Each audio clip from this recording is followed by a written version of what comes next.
Hello and welcome to another episode of the DJ Project Criterion Collection. Today we get to talk about Spying 80, The Element of Crime, directed by Lars von Trier, 1984. Let's talk about Lars von Trier. This was actually the first film that I've seen of his. Since then, I've seen Epidemic, Breaking the Waves, Dancer in the Dark, Dogville, Mandalay, Antichrist, and Melancholia. Oh yeah, and also The Five Obstructions.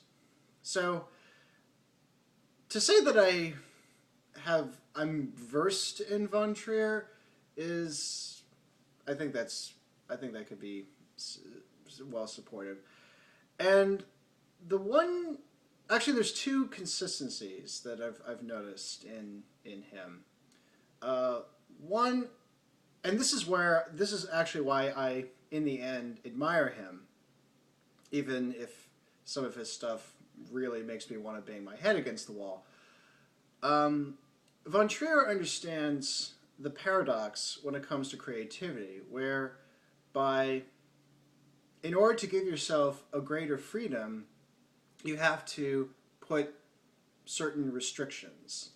And he's very good at doing that. And I think because of that, it allows him to be consistently adventurous.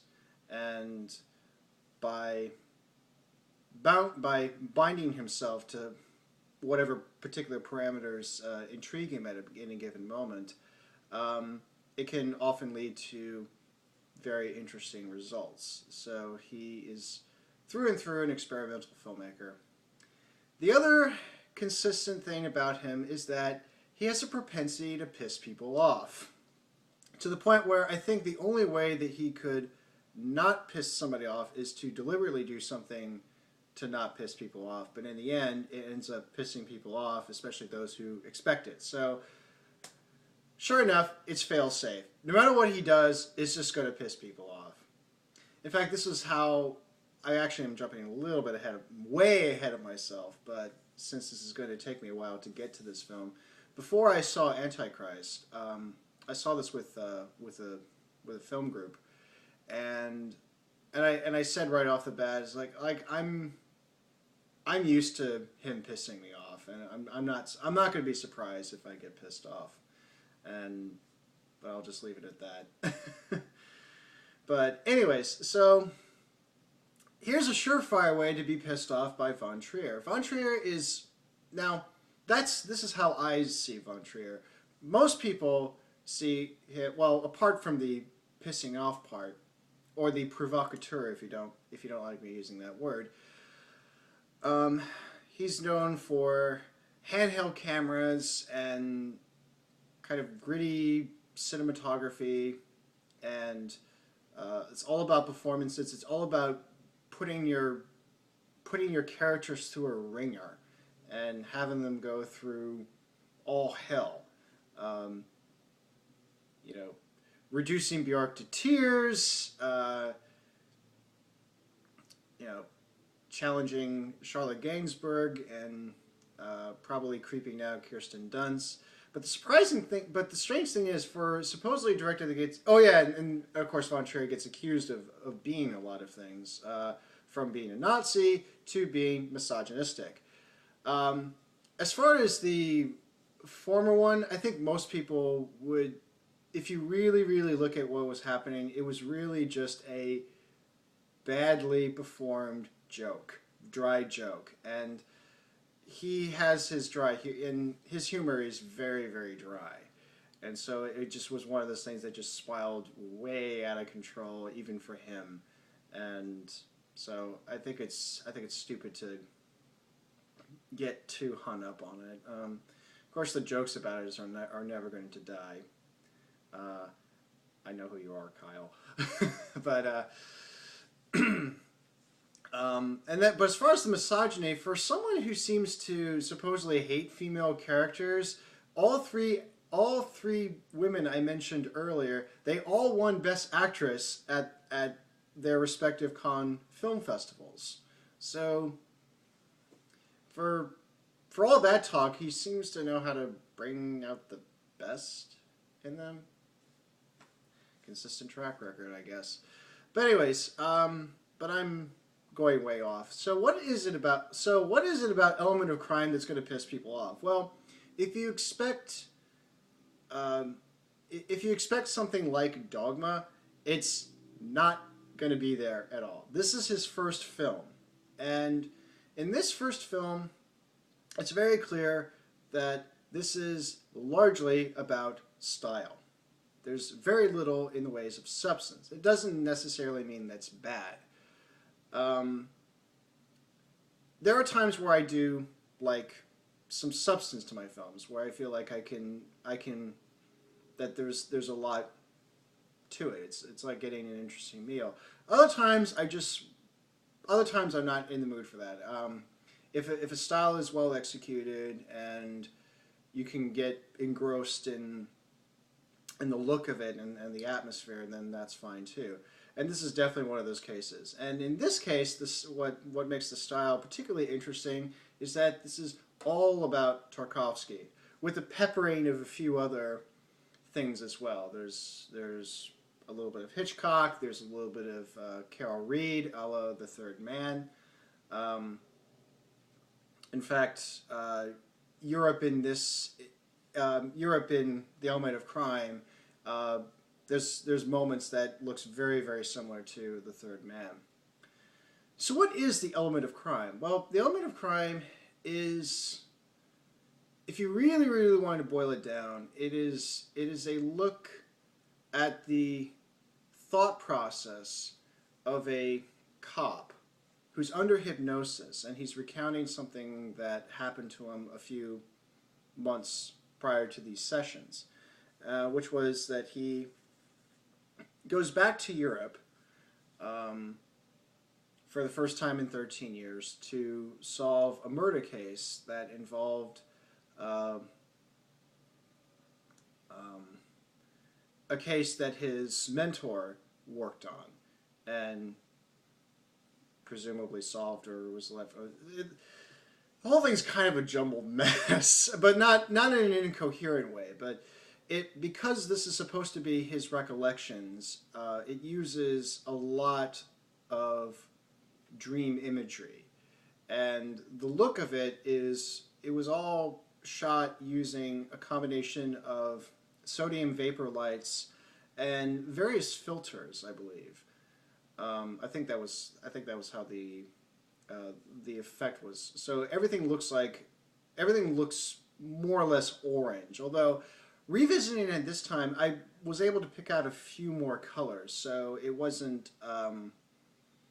So I think it was just a combination of using sodium vapor lights and some filters to accentuate certain colors or to give it some slight desaturation, but it's not a total desaturation. It's not like everything is this orange or yellow.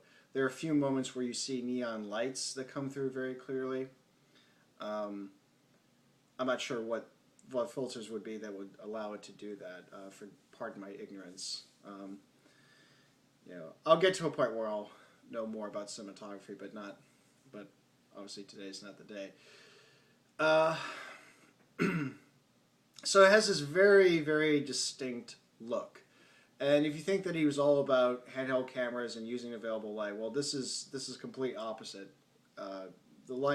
There's this particular lighting scheme. There's only a few instances where the camera is handheld, and they are there, but a lot of the times the camera is either locked down or on a dolly, or there's even a helicopter shot that's perhaps meant to evoke Apocalypse Now. There's superimpositions. There's use of 8mm film. There's all kinds of stylistic stuff. So basically, if you like your films with more style, it's definitely up your alley. If you like films with more dreamlike imagery, and that's the way the whole thing unfolds. It's very intent. It's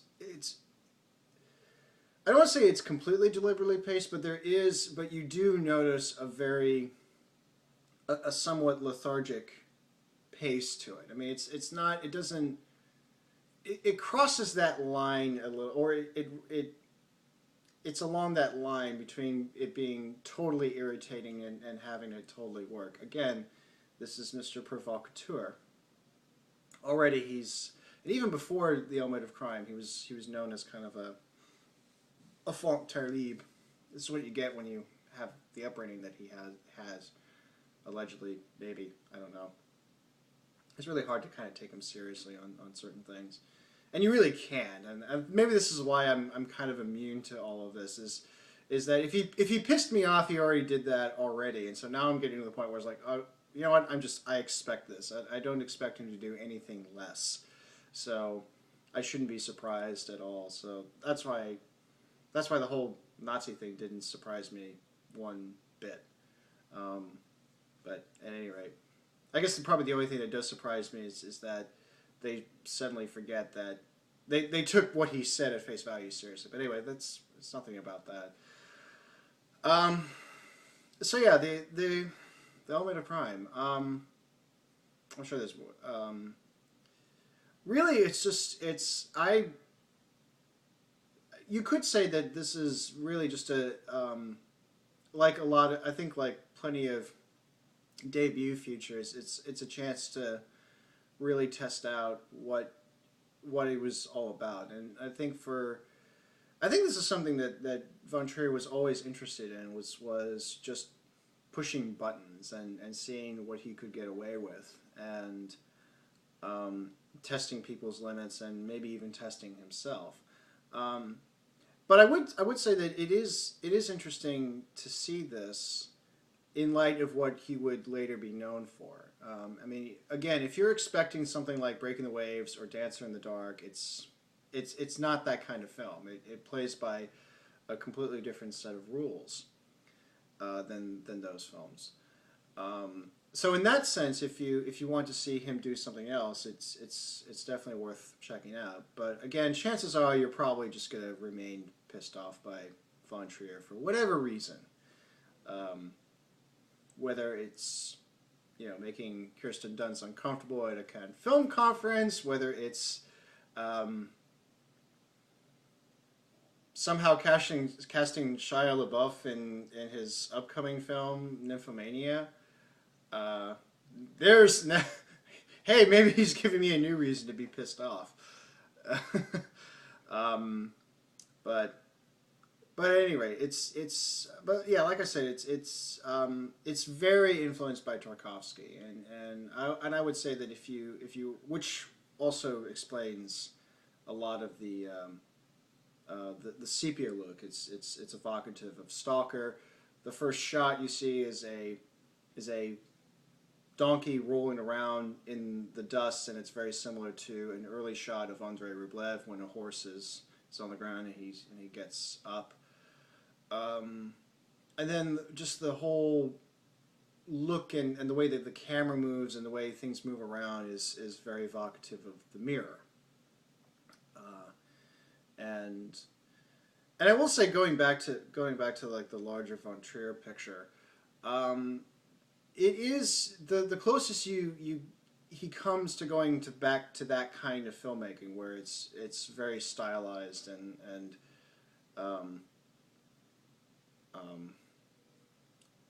evocative, dreamlike imagery is going back to Antichrist. And in a way, I see Antichrist and Melancholia, and I would suspect that Nymphomania would follow the same pattern as well.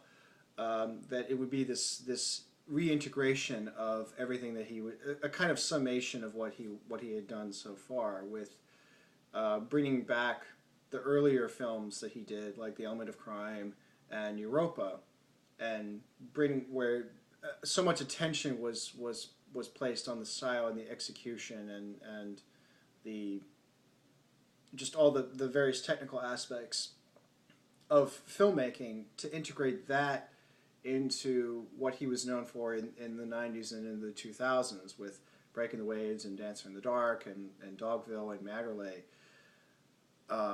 where it was more, where the stories were more deliberate, and it was much more about characters and situations and testing ideals and so forth. And so if you want to see, if you like all the stylish stuff of Antichrist, you would probably like Element of Crime fair amount.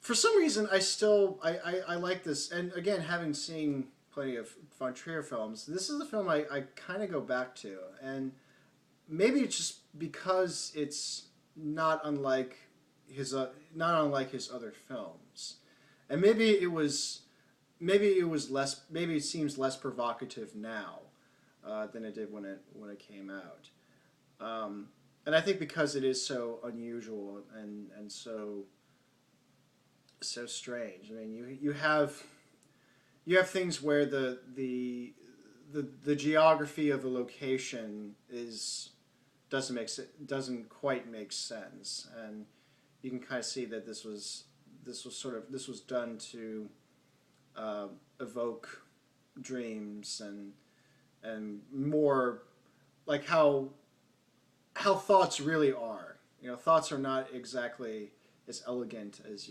it might seem. There's things where places and architectures and even just or other elements they don't seem to fit really well. And I think that's partly why it's fascinating in a way to see these juxtapositions of different things, and to kind of see where things connect and also where things don't connect.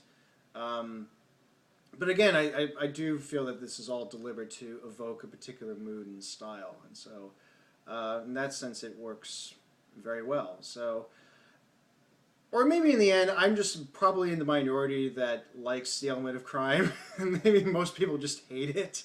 But you know, these are the films that affect. And I will say this one last thing.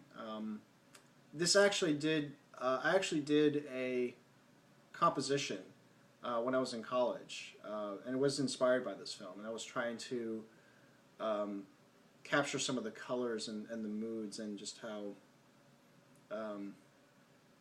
I think it did the trick. I actually re-listened to it a few days ago, and it was interesting what I was able to achieve at 22 or so. In some respects it still works, in other respects it doesn't, but you know, in a way this is kind of mirroring probably the way von Trier sees it. I think he supposedly come out and said that this film was just really stupid and pretentious, but then again, von Trier, as always, he's one to piss people off. So just because he said it this one time, I wouldn't be surprised if he looks back on it and says, it was okay, and then not think much of it. But that's von Trier for you. So yeah, again, if you like style over substance, if you like more dreamlike imagery, there's comparisons made to David Lynch, which I don't think that was a deliberate influence, but certainly the look and the feel feels very comparable to David Lynch. So if you like that, then Element of Crime is definitely up your alley. So, and I like it, so take that for whatever it's worth. So yeah, The Element of Crime. And until next time, take care.